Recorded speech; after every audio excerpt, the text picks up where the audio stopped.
Bachelard et Guillaume Beaufils. Des oiseaux en danger. La tourterelle des bois, l'oie cendrée ou le grand tétras. Des dizaines d'espèces qui tombent chaque année sous les balles des chasseurs français, plus que partout en Europe. Sur les 617 espèces du continent, 66 sont déclarées chassables en France, contre 39 en moyenne dans les autres pays européens. Un scandale, selon Alain Bougrain-Dubourg. Son association porte plainte contre l'État français pour non-respect de la législation européenne.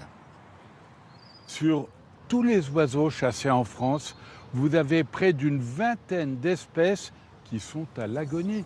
Vous avez la tourterelle des bois qui a perdu 80% de ses populations au point que l'Europe a demandé un moratoire. On arrête de la tirer. Qu'a répondu la France? On continue. Les chasseurs français contestent les chiffres et les arguments des écologistes. Selon eux, la LPO cherche surtout à attirer des adhérents. Car la chasse, disent-ils, permet d'éviter la surpopulation de certaines espèces et d'entretenir la nature.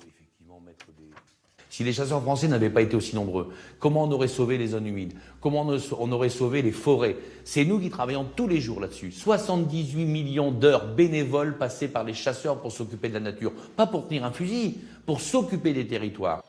Selon le ministère de l'écologie, la France respecte bien les lois européennes. Mais ils promettent un comité scientifique pour réguler la chasse et protéger les espèces menacées.